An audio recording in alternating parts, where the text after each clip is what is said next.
अच्छा जी, international specialisation and trade. तो यहाँ पर अब स्पेशलाइजेशन से आप वाकिफ हैं, लेकिन जब हम बात करते हैं इंटरनेशनल स्पेशलाइजेशन की, इसका मतलब होता है कि हम कंट्री लेवल पे ये बात कर रहे हैं और पूरे वर्ल्ड में कंट्री जो है वो स्पेशलाइजेशन करती है। मतलब उसका कि when a country uses all its available resources for the production of one or some products, ठीक है। और वो किन में करते हैं कि वो कंट्री जो है वो produce those products in which their resources are the most suitable. जैसे कि यहाँ पे मैं एग्जांपल अगर लेता हूँ तो ये आपको पिक्चर जो नजर आ रही है कि कंट्री ए और कंट्री बी। कंट्री ए जो है वो भी दो प्रोडक्ट्स बनाता है, one is jeans and the other is cell phones, और कंट्री बी भी बनाता है ये दोनों चीजें।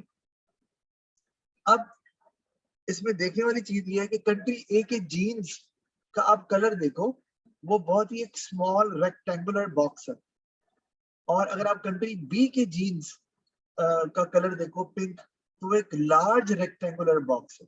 तो ये शो कर रहा है कि कंट्री बी और ए दोनों बना रहे हैं, but country B is far better. Sir इस तरह का डायग्राम आ सकता है पेपर में? और नहीं नहीं, इसे समझाने के लिए, far better in producing jeans as far as productivity is concern. यानी कि कंट्री बी के पास जो रिसोर्सेज हैं they are far better in quality compare to country A for the production of jeans. इसका मतलब है, इसी तरह अगर हम सेल फोन को देखें तो उसमें भी हमें नजर आ रहा है कि सेल फोन का रेक्टेंगुलर बॉक्स कंट्री ए का बड़ा है और कंट्री बी का रेक्टेंगुलर बॉक्स छोटा है। और इसमें हमें नजर आ रहा है कि country A is better in producing cell phones, और वो ज्यादा भी बना पा रहे हैं क्योंकि उनके रिसोर्सेज शायद सेल फोन्स के लिए ज्यादा सूटेबल है। और रिसोर्सेज लग कौन से रहे हैं, मैंने लिखा है लेबर और कैपिटल। दोनों में लेबर भी इस्तेमाल हो रही है ब्लू में नजर आ रहा है हमें, और कैपिटल भी इस्तेमाल हो रहा है जो ग्रीन में नजर आ रहा है। तो दोनों कंट्री जो है वो लेबर और कैपिटल दोनों इस्तेमाल कर रहे हैं दोनों की प्रोडक्शन के लिए। तो यहाँ पर क्या करेंगे कि दोनों कंट्रीज के लिए बेहतर क्या है कि दे स्पेशलाइज कंट्री लेवल पे। तो कंट्री ए क्या करेगा, कंट्री ए जो है वो सेल फोन में स्पेशलाइजेशन कर लेगा, यानी कि country A will stop producing jeans क्योंकि वो उतनी अच्छी नहीं बना रहा, वो रिसोर्स एक्चुअली वेस्ट हो रहा है या उसको आप यूटिलाइज नहीं कर पा रहे उसके मैक्सिमम यूज के मुताबिक या पोटेंशियल के मुताबिक। और कंट्री बी जो है वो जीन्स बनाएगा और सेल फोन को छोड़ देगा। इसका मतलब है कि कंट्री ए जो है लेबर और कैपिटल दोनों को इस्तेमाल करेगा सेल फोन्स की प्रोडक्शन में, and zero amount of resources will be used for the production of jeans in country A. ठीक है, सिमिलरली कंट्री बी में सारे रिसोर्सेज लेबर और कैपिटल लगेंगे जीन्स में, और सेल फोन में कोई रिसोर्स नहीं लगेगा, वो हो जाएगा जीरो। अच्छा, अब ये क्या हो गया, इसे हम बोलते हैं इंटरनेशनल स्पेशलाइजेशन। कैसे हुआ और ये कैसे डिसाइड करते हैं countries? They see that in which products their resources are more suitable, more productive. तो ये जब वो ये देखते हैं तो वो कोशिश करते हैं कि हम सारे रिसोर्सेज उसी एक या दो चीजों की प्रोडक्शन के लिए इस्तेमाल करें। ठीक है, तो अब सवाल ये है कि भाई अगर कंट्री ए जो है वो सेल फोन बनाएगा तो भाई उनके लोगों को जीन्स की जरूरत नहीं है। इसी तरह कंट्री बी जो है वो अगर जीन्स बनाएगा तो क्या उसको उनके लोगों को सेल फोन की जरूरत नहीं है? बिल्कुल है। तो इंटरनेशनल स्पेशलाइजेशन जब आप करते हैं तो एक तो फायदा हो गया क्या, जैसे कि आपको पता है कि आप जब एक ही चीज को बल्क में बनाएंगे कंट्री लेवल पे तो इकोनॉमीज ऑफ स्केल अचीव होगी, ये आपको पता है अच्छे तरीके से। फिर वो चीज की क्वालिटी अच्छी बनेगी, चीज की क्वांटिटी अच्छी होगी, फाइन। लेकिन वो चीजें बहुत ज्यादा बन जाएंगी क्योंकि अब आप सारे रिसोर्सेज एक ही चीज की प्रोडक्शन में लगा रहे हैं। कंट्री ए ने सारे रिसोर्सेज जीन्स में लगा दिए, जीन्स बन गई बहुत ज्यादा और वहां के जो लोकल लोग थे after meeting their needs still there are ample amount of pair of jeans, ample amount of cell phones available. तो जो एक्स्ट्रा सेल फोन पड़े होंगे उनको क्या करेंगे, वो कहेंगे कंट्री बी को भाई तू ले ले सेल फोन हमसे, तू बना नहीं रहा। कंट्री बी कहेगा ठीक है यार दे दो, लेकिन कंट्री कहेगा भाई हमें जवाब में जीन्स चाहिए क्योंकि हम नहीं बनाते। तो कंट्री बी चूंकि जीन्स बना रहा है सारी, तो उसके पास सेल फोन नहीं है, तो जीन्स भी वही after meeting the needs of the local people as far as jeans are concern, excess जो होगा वो कंट्री ए को दे देगा। तो कंट्री ए जो है वो सेल फोन देगा बी को और बी जीन्स देगा कंट्री ए को according to an agreed ratio कि एक सेल फोन के बदले में कितनी जीन्स आएंगी, ये तो डिसाइड करना पड़ेगा ना। ये डिपेंड करता है उसकी वैल्यू पे, सेल फोन की वैल्यू कितनी है, जीन्स की वैल्यू कितनी है। तो ये हो गई, ये क्या हुआ, ये हो रहा है कि after specialization both countries have decided to enter into international trade. और अब फायदा क्या हुआ कि कंट्री ए के पास भी सेल फोन भी होंगे बेहतरीन क्वालिटी के और कॉस्ट भी कम होगी, और जीन्स भी होंगी बेहतरीन क्वालिटी की क्योंकि वो कंट्री बी से ले रहे हैं, और वो कॉस्ट भी रिलेटिवली कम ही होगी क्योंकि कंट्री ए अगर जीन्स बनाता है तो कंट्री ए की क्वांटिटी भी कम बनती होगी, क्वालिटी भी खराब होती होगी। तो अब वो कंट्री बी से ले रहा है और कॉस्ट भी ज्यादा लगती होगी ना, ऑफ कोर्स रिसोर्सेज सूटेबल जो नहीं है उसकी प्रोडक्शन के लिए। तो इसमें दोनों कंट्रीज को फायदा ये हो गया कि उनको दोनों चीजें सस्ती भी मिल गई और अच्छी भी मिल गई और ज्यादा क्वांटिटी में भी मिल गई। तो ये है फायदा इंटरनेशनल स्पेशलाइजेशन एंड ट्रेड का, क्योंकि अगर कोई कंट्री स्पेशलाइजेशन करती है और ट्रेड नहीं करती तो it is a useless activity, क्योंकि आप स्पेशलाइजेशन करके अपने लोगों की सारी जरूरतें पूरी नहीं कर सकते।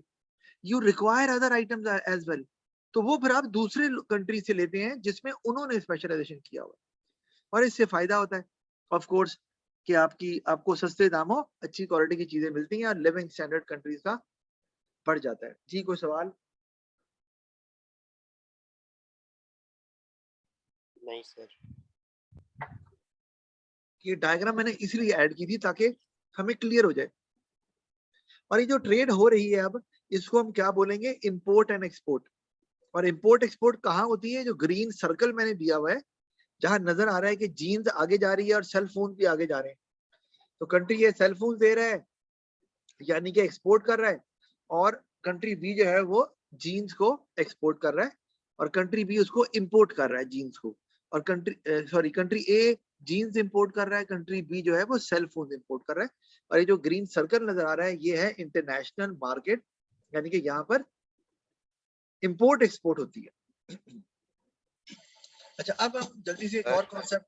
हाँ जी सर मैंने ये पूछना था कि यहाँ पे डायग्राम में तो एक ही चीज वो स्पेशलाइज कर रहे हैं, लेकिन आजकल तो ऐसा नहीं होता, दो तीन चीजें यूजुअली स्पेशलाइज करती है एक जी, कंट्री, ऐसे ही होता है। मैंने यही बताया, मैंने तो नैरो डाउन करके बताया। मैंने आपको बताया था कि इंटरनेशनल स्पेशलाइजेशन होती है when a country uses it's available resources in the production of those items. It can be one, it can be more than one, on those items in which the resources are most suitable. तो item जिनमें वो specialisation कर रहे हैं, it can be more than one, के resources एक से ज्यादा प्रोडक्ट्स के लिए सूटेबल है, बिल्कुल हो सकता है। अच्छा अब ग्लोबलाइजेशन की अगर हम बात करें तो ग्लोबलाइजेशन से मुराद हम क्या लेते हैं कि कहते हैं ग्लोबलाइजेशन हो रही है, ये इंपोर्ट एक्सपोर्ट जो हो रही है इसी वजह से हो रही है। ग्लोबलाइजेशन का मतलब है कि every single firm in a country is facing competition with all other firms in the whole world.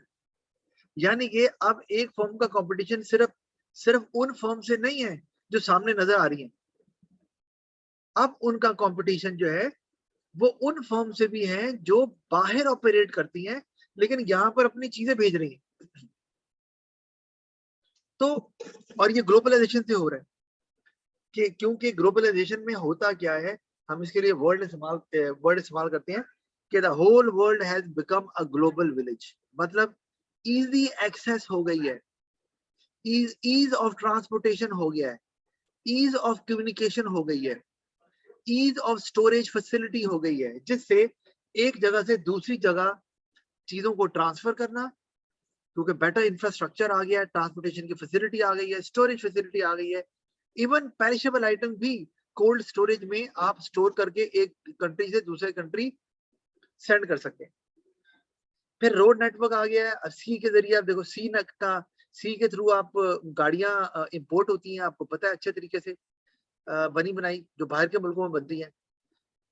तो पार्ट्स भी आते हैं गाड़ियों के, वो भी सही, पर बनती यहाँ है, वो भी सीन है।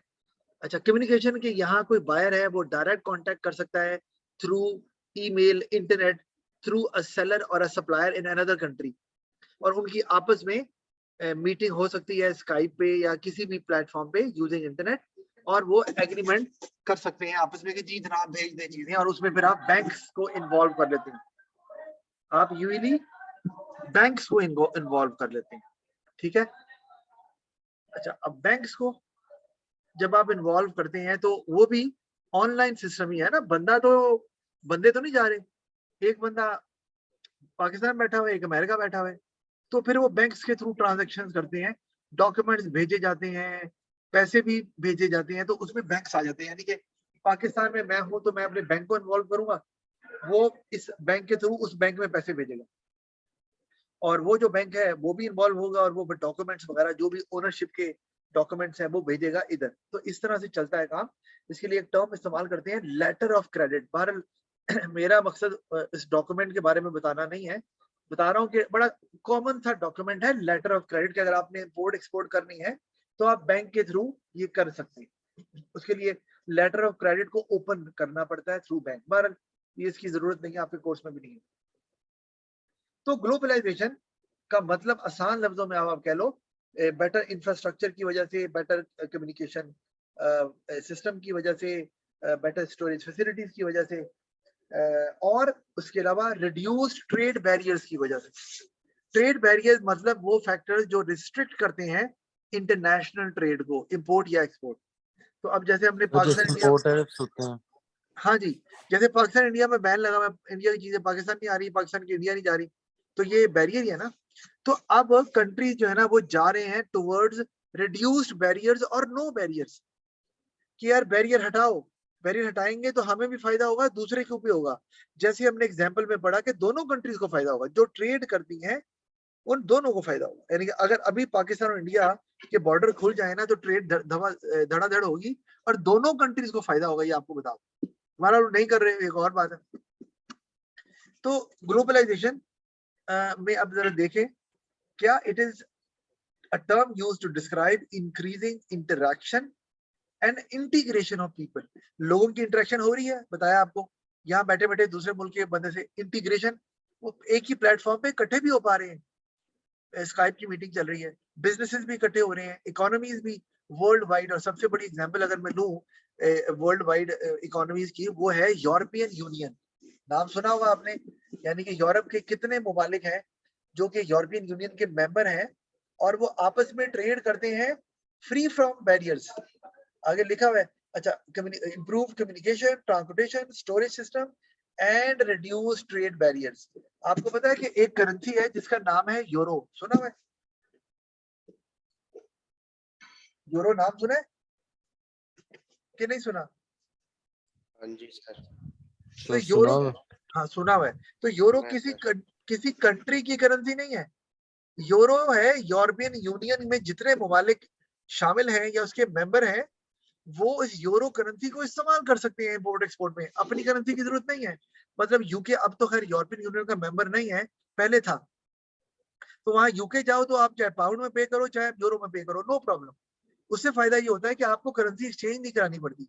यूरो आपके पास है तो जितने यूरोपियन यूनियन के मेंबर हैं उनको प्रॉब्लम नहीं है चीजें बाय करना एक दूसरे से, वो यूरो में पे कर रहे हैं, यूरो में ही खरीद रहे हैं, तो प्रॉब्लम नहीं होती। तो वो एक बहुत बड़ी एग्जांपल है कि यूरोपियन यूनियन के जो कंट्रीज हैं उनके दरमियान बैरियर ही नहीं है, और इसीलिए उनके दरमियान ट्रेड भी बहुत तेजी से और बहुत फ्रीली हो पा रही है। अच्छा, तो अगर ये चीजें होती है कि कम्युनिकेशन बेहतर होती है, ट्रांसपोर्टेशन बेहतर होती है, स्टोरेज सिस्टम, बैरियर्स कम होते हैं, तो फिर ग्लोबलाइजेशन होती है, यानी कि वर्ल्ड वाइड कंपटीशन। बढ़ जाता है। तो अब आप देख लो, अब यहाँ पाकिस्तान में वर्ल्ड वाइड कॉम्पिटिशन बढ़ा as far as cars are concern. तो अब आप देख लो कि गाड़ियां कैसे इंप्रूव हो रही हैं। हमें तो पता ही नहीं था कि भाई ये सेफ्टी फीचर्स भी कोई चीज, ये फॉरवर्ड कोलिजन वार्निंग भी कोई चीज होती है, इमरजेंसी ब्रेकिंग भी कोई चीज होती है, ये एयर बैग्स भी कोई चीज होती है, ये तो हमें पता ही कोई नहीं था। लेकिन जब वर्ल्ड वाइड कॉम्पिटिशन आया, पहले पाकिस्तानी गाड़ियों में किधर एयर बैग्स आते थे, कोई चक्कर ही नहीं। तो अब ये कहाँ लेन असिस्ट कहाँ होता था, ये आपका ये हिल असिस्ट कहाँ होता था, डाउन हिल अप हिल जो भी असिस्ट है, कोई नहीं होता। तो ये अब सारा क्यों आ रहा है, क्योंकि कंपटीशन बढ़ गया। अगर आप अपने प्रोडक्ट को इंप्रूव नहीं करेंगे तो लोग दूसरा प्रोडक्ट ले लेंगे। तो इसीलिए जो लोकल प्रोडक्ट्स हैं, सिविक का नया मॉडल निकाल दिया, सिटी का नया मॉडल निकाल दिया, मेहरान बंद कर दी, ऑल्टो पे आ गए। तो ये सारा क्या हो रहा है, यही हो रहा है कि भाई हमें बेहतर प्रोडक्ट। मेहरान क्या थी पहले, 3 डब्बा, कुछ भी नहीं अंदर, और लोग फिर भी ले रहे थे। अब नहीं। तो वर्ल्ड वाइड कंपटीशन से अगर देखा जाए तो सर फायदा। तब तो चॉइस नहीं थी ना, एक वैरायटी ऑफ गुड्स अवेलेबल नहीं थे हाँ कंज्यूमर्स जी, के लिए जिसमें वो चूज करते। तो बिल्कुल सही, वो मजबूरन एक तरह से वो गाड़ी खरीद रहे थे, खरीद रहे थे। जबकि बाहर क्राउन वगैरह चल रही थी जिसके अंदर फीचर्स भी काफी थे और एयर बैग काफी पुराने आ रहे हैं, मल्टीमीडिया हाँ, स्टीयरिंग यहाँ वगैरह। यहाँ थे नहीं ना। तो वो अब उस उस उस प्राइस ब्रैकेट में कोई गाड़ी नहीं थी, 8 लाख के अंदर कोई गाड़ी थी नहीं। तो बहरहाल अब तो खैर 8 लाख में कोई भी गाड़ी नहीं है, अब तो 12 लाख, कल्टस थी 12 लाख से ऊपर की बात करो। है जी, सर, कल्टस थी। कल्टस कहाँ थी, किसमें? सर मेहरान की रेंज में थी, वो क्या बातें कर रहे हो यार, एक तो बात सर ये पहले तो कल्टस थी। और नहीं थी भाई। और भाई एक तो सर बात जी है अब तो ऑल्टो 15 से शुरू होती है। हाँ, कल्टस जो है ना वो सुजुकी का ब्रांड है, और जो मेहरान है वो भी सुजुकी का ब्रांड है। तो वो पागल है कि एक ही प्राइस ब्रैकेट में दो गाड़ियां रख देंगे डिफरेंट, पहले ये समझ लो बात को, ये हो सकता है? तो कल्टस हमेशा से मेहरान से महंगी ही रही है, और अभी भी कल्टस ऑल्टो से महंगी ही है। अच्छा, अब reasons for specialization and international trade, ये हम चुके पढ़ चुके हैं। मैं जल्दी से दिखा देता हूँ कि कंट्रीज क्यों स्पेशलाइजेशन करेंगी और इंटरनेशनल ट्रेड करेंगी। एक, सेल्फ सफिशिएंसी नॉट पॉसिबल। आप समझते हैं सेल्फ सफिशिएंसी क्या होती है?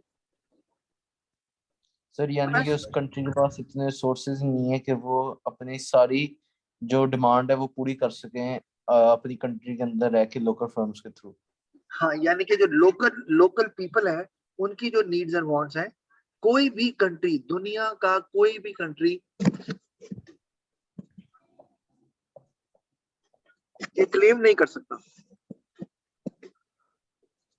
क्या? सर क्योंकि अमेरिका तक और चाइना ये दोनों कंट्री जो है इंपोर्ट करवाती हैं। जी, जैसे कि फॉर एग्जांपल हमारे पाकिस्तान से कॉटन इंपोर्ट करवाया जाता है हाँ और जी, सऊदीया से पेट्रोल करवाया जाता है। जी बिल्कुल।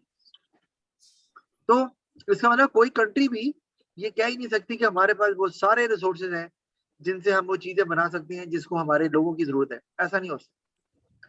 तो चूंकि सेल्फ सफिशिएंसी पॉसिबल नहीं है, इसलिए आपको कुछ ना कुछ तो दूसरे मुल्कों से लेना ही है। तो बेहतर है कि भाई फिर आप वो बनाओ जो आपको अच्छा नहीं आता बना, जो अच्छा आता है बनाना, और जो नहीं अच्छा बनाना आता वो ना बनाओ, वो दूसरों से ले लो। अच्छा, तो ट्रेड तो जरूरी है ही, क्योंकि आप बना ही नहीं सकते। अच्छा, फिर cheaper and high quality goods can be enjoyed. Yes, कि आपकी चीज अच्छी क्वालिटी की नहीं है तो ना बनाओ, वो दूसरों से ले लो, आप बनाना बंद कर दो। तो लोगों का लिविंग स्टैंडर्ड बढ़ जाएगा। अभी गाड़ियों के मामले में लिविंग स्टैंडर्ड बहुत बढ़ गया। हम लोगों के पास गाड़ियां जी जो आज सर। लोग कहते हैं यार वाह यार क्या गाड़ी है, हमें तो ख्वाब में भी नहीं ना आता था ये कि गाड़ियां ऐसी भी होती हैं।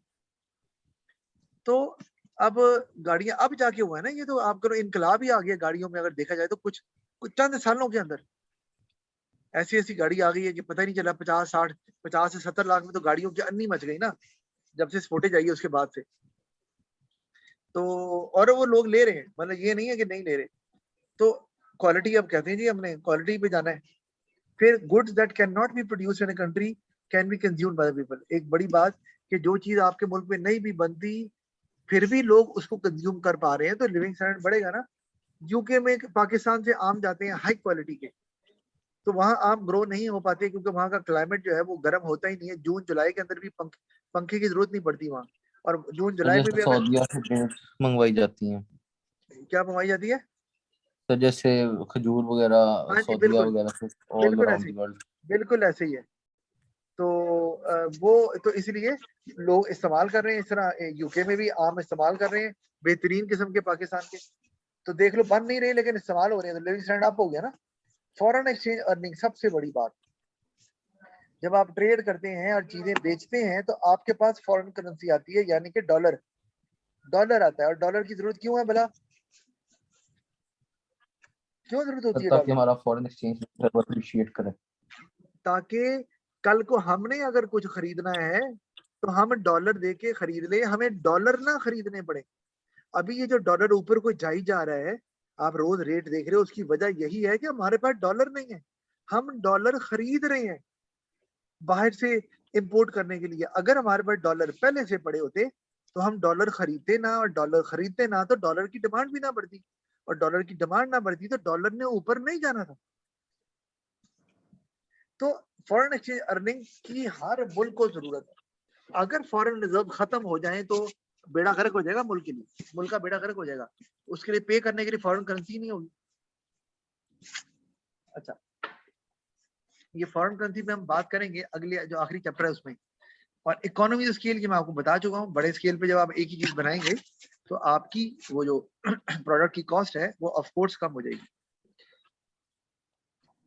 अब हम आ गए गेन फ्रॉम फ्री ट्रेड। और फ्री ट्रेड क्या है भला, कौन बताएगा? सर यानी कि किसी तरह का भी ट्रेड बैरियर या ट्रेड कोटाज नहीं लगाए जाते किसी कंट्री से, ताकि जो कंट्रीज हैं वो इजीली फ्री ट्रेड कर सकें, और इससे जो होता है प्रोडक्ट्स चीपर इंपोर्ट भी करवाए जाते हैं और चीपर एक्सपोर्ट भी करवाए जाते हैं। सही है, वैरायटी ऑफ प्राइस इंक्रीज हो जाती है। ठीक हो गया। अच्छा हसीब आप मौजूद हो ना? जी सर।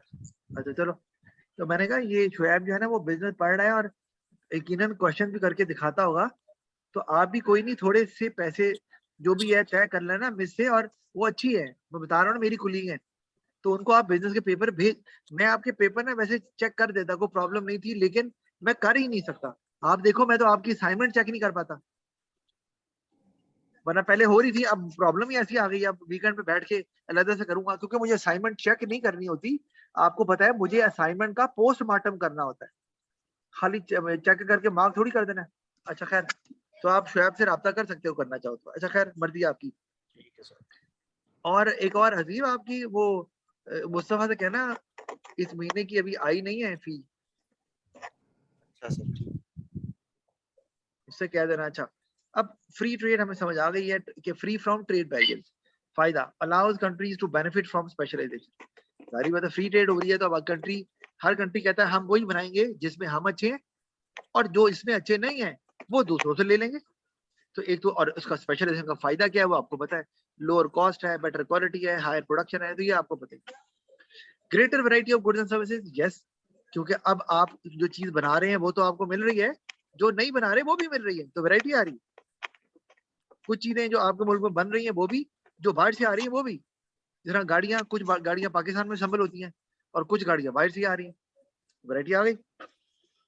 इंक्रीज है, तो वैरायटी से होता क्या है, लोगों को बेस्ट प्रोडक्ट चूज करने में, जिससे उनकी नीड्स एंड वांट्स जो है वो बेस्ट सेटिस्फाई होती हैं, आसानी होती है लोगों को चूज करने में। वैरायटी जो आ गई तो उनको सेटिस्फेक्शन लेवल बढ़ जाता है, जब मैक्सिमम सेटिस्फेक्शन मिलती है। जितनी चॉइस कम होगी उतना ही आप फिर कॉम्प्रोमाइज करेंगे, चलो यार और कोई नहीं तो ये तो ले लो, जैसे पहले मेहरान पे कॉम्प्रोमाइज कर ही रहे थे ना।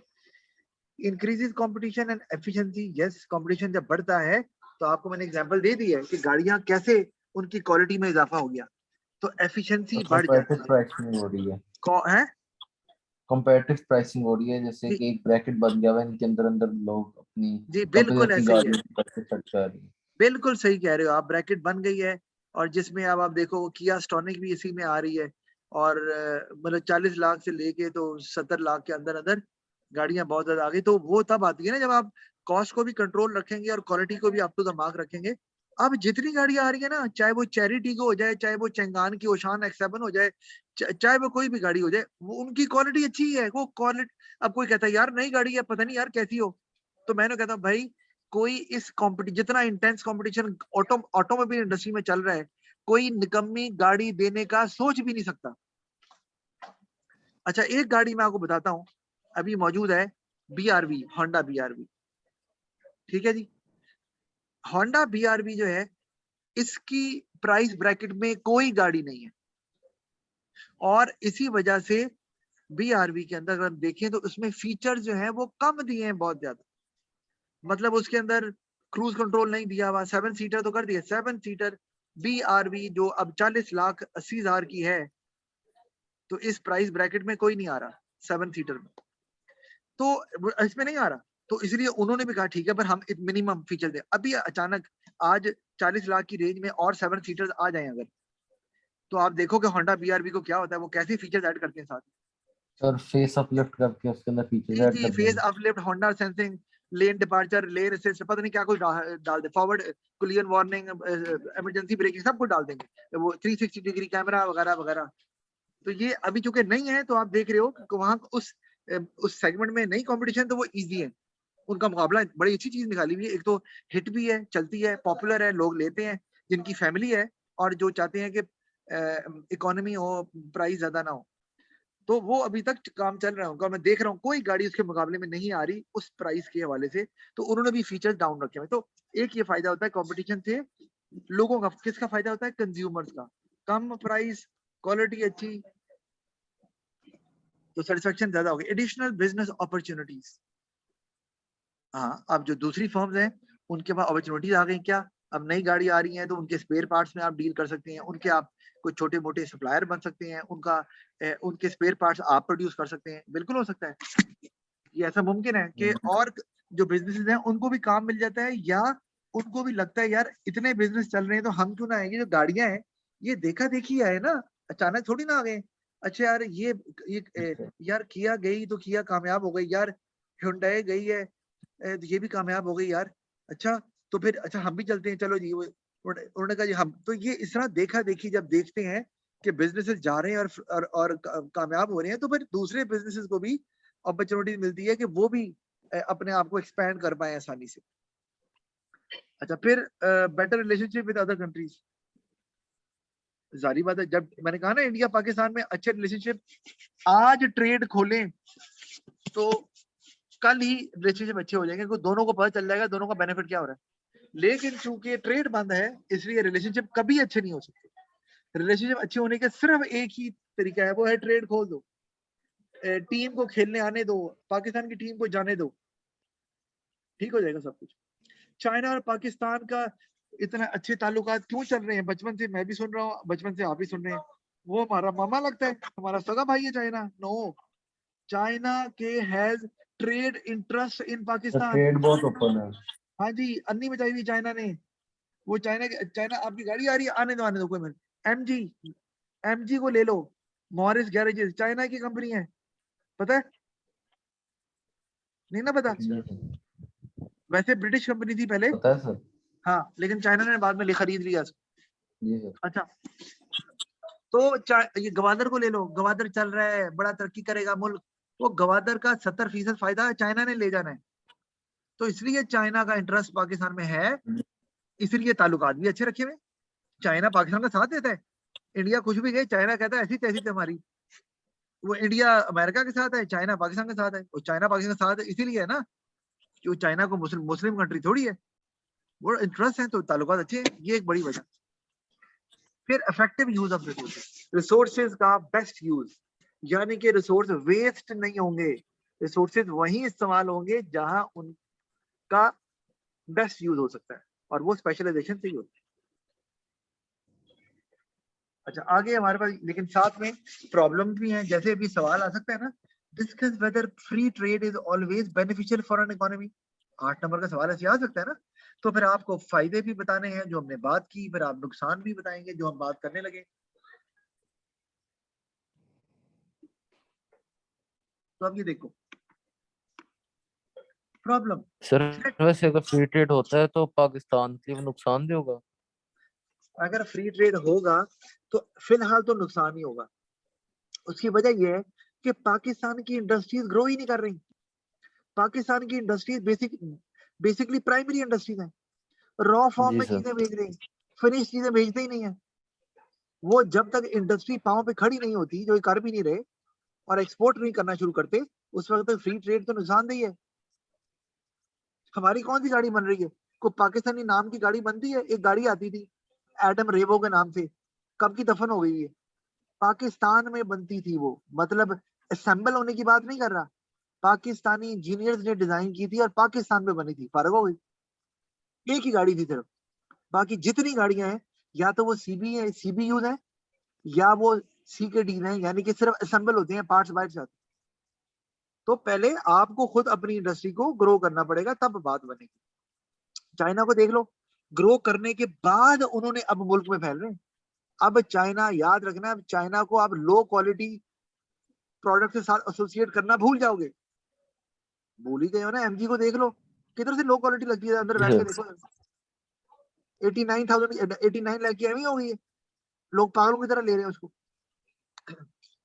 अच्छा, तो सर एक उनके बाकी प्रोडक्ट भी चाइना काफी इम्प्रूव हो गए हैं अपने सिस्टम्स के हिसाब से। जी बिल्कुल ऐसे, तो पहले उन्होंने अपने आप को पांव पे खड़ा किया, फिर बाहर गए। अच्छा, तो अब आप देखो, अब थ्रेट टू लोकल फर्म्स, ये प्रॉब्लम आ गया फ्री ट्रेड करने से। वो आपकी बात का जवाब यही दे रहा हूं। तो अगर आपकी फर्म्स अभी इनफेंट है, अभी अर्ली स्टेजेस में है, ग्रो नहीं की हुई, तो फिर तो वो लोकल फर्म गई, उनसे कौन लेगा? फिर तो लोग इम्पोर्टेड ही लेंगे। तो वो पहले ही नहीं चल रही थी, वो बिल्कुल ही ठप हो जाएगी। तो फिर आपकी टोटल डिपेंडेंसी हो जाएगी फॉरेन प्रोडक्ट्स पे। और कल कला को अगर आपके ताल्लुकात खराब हो गए कंट्री से, तो आप तो मारे गए, आपके पास तो कुछ है ही नहीं बनाने के लिए। तो इसीलिए फ्री ट्रेड इस लिहाज से नुकसानदेह है। फिर लोकल फर्म बंद होंगी तो एम्प्लॉयमेंट भी गई, अनएम्प्लॉयमेंट अलग हो जाएगी, मुल्क की जीडीपी भी गिर जाएगी। Quick use up of natural resources, हाँ ये है कि अब कुछ ऐसा भी होता है कि फ्री ट्रेड से मल्टीनेशनल आ जाती हैं उन कंट्रीज में, जैसे पाकिस्तान। और पाकिस्तान में आकर वो रिसोर्सेज को यूज करना शुरू कर देती है, इनफैक्ट एक्सप्लॉइट करना शुरू कर देती है तेजी से। और मल्टीनेशनल बहुत बड़ी कंपनीज होती हैं, तो वो रिसोर्सेज जो 50 साल में खत्म होने हैं, वो 10 साल में खत्म कर देती है। और वो फ्री ट्रेड में कैसे आ रहा है कि वो कहते हैं हम अपना प्लांट पाकिस्तान में लगाएंगे, पार्ट्स बाहर से मंगवा लेंगे। ये कर ही रहे हैं ना, ये सीकेडी जो गाड़ियां बन रही हैं, सीकेडीज जो कंप्लीटली नॉक डाउन यूनिट्स हैं, पार्ट्स बाहर से लेते हैं, बनाते, असेंबल यहाँ करके भेज देते हैं। यही है ना। तो पाकिस्तान ने बैरियर कम किए हुए हैं ऑटोमोबाइल इंडस्ट्री के लिए, तभी ये हुआ है ना, वरना तो बिल्कुल ऐसे नहीं था। तो वो आपके रिसोर्सेज को जल्दी खत्म कर सकते हैं। कौन? इनकी बात नहीं, तो पार्ट्स तो बाहर से आ रहे हैं। अगर वो यही प्रोडक्शन करेंगे मल्टीनेशनल, तो आपके रिसोर्सेज जल्दी से खत्म हो जाएंगे और वो आपकी आने वाली जनरेशन को फिर मिलने वाले नहीं है। फिर free movement of capital making it easier for multinational to exploit cheap labour. हाँ, डेवलपिंग कंट्रीज में आपको पता है पॉपुलेशन ज्यादा होती है, अनएम्प्लॉयमेंट ज्यादा होती है, तो फिर वो एक्सप्लॉइट करते हैं, उनको सस्ते दामों, कम वेजेस पे हायर कर लेते हैं एक्सप्लॉइट करने के। चलो यार उधर चलते हैं, उधर लूट मार मचाएंगे, कम वेजेस पे लोगों को रख लेंगे और सस्ती चीजें बना के प्रॉफिट ज्यादा कमाएंगे। फिर पुअर कंट्रीज लेकिन नॉट, जिस कंट्री में जाते हैं सर, जिस कंट्री में वो जाते हैं वहाँ के हिसाब से उनकी वेज रेट्स काफी हाई होते हैं, इसकी वजह से बिल्कुल लोग ज्यादा अट्रैक्ट होते हैं उनकी तरफ। नहीं। हाँ हाँ, ये की बात, उन्हें पता है तो अट्रैक्ट होते हैं, लेकिन फिर भी कम ही देते हैं। जो इंटरनेशनली वेज रेट दिया जाता है वो नहीं देते। उन्हें पता है कि यार ये तो पहले इतना कम ले रहे हैं, थोड़ा सा भी ज्यादा दे देंगे तो ये हमारे पास आ जाएंगे, जबकि वेज वो भी कम ही होती है। अच्छा, poor countries not in a position to negotiate which increases the gap between rich and poor countries. सारी बात है, पुअर कंट्रीज अभी बताया वो रॉ फॉर्म में चीजें बेच रहे हैं, वो इक्विपमेंट, टेक्नोलॉजी, मशीनरी बाहर से ले रहे हैं, तो बेचारे नेगोशिएट नहीं कर सकते। औने पौने दामों जितने पे भी है वो अपनी रॉ आइटम्स, रॉ मटेरियल बेच देते हैं और महंगे दामों उन्हें इक्विपमेंट, टेक्नोलॉजी वगैरह मिल रही होती है। तो उनका बजट, वो बैलेंस ऑफ पेमेंट तो फिर खराब ही होना है ना। ज्यादा पैसा मुल्क से बाहर जाएगा और कम पैसा मुल्क में आएगा इस वजह से, क्योंकि पुअर कंट्रीज पोजीशन में ही नहीं है कि वो नेगोशिएट करें या बराबरी पर आए। और यही इमरान खान कह रहा है ना, अगर देखा जाए तो पॉइंट उसका सही है कि भाई गुलामी नहीं करनी, दब के नहीं रहना। तो दब के तो तभी नहीं ना रहोगे जब आप इस, ये करप्शन बंद हो जाए, इंडस्ट्रीज ग्रो कर जाए और आप दुनिया में एक्सपोर्ट करना शुरू कर दें जैसे चाइना कर रही है, तो गुलामी खुद ही खत्म होगी ना। फिर आप कहेंगे हमें नहीं जरूरत इमदाद की, आपको इमदाद चाहिए तो बताओ। लेकिन ये तब खत्म होगा जब मुल्क में 2 नंबर ही खत्म होगी। जब हमारे सियासतदान 2 नंबर रहेंगे तो हर बंदा 2 नंबर होगा, फिर मुल्क ऐसे ही रहेगा। अच्छा, फिर आगे हमारे पास बैरियर्स टू ट्रेड। अच्छा, ये हम बैरियर ट्रेड अभी नहीं करते क्योंकि ये 3 बस स्लाइड्स रह गई हैं, इसको हम फिर देख लेंगे अगली क्लास में। और मीनवाइल मैं कोशिश करता हूँ आपके असाइनमेंट भी चेक कर लूं। तो ओके जी, खुदा हाफिज।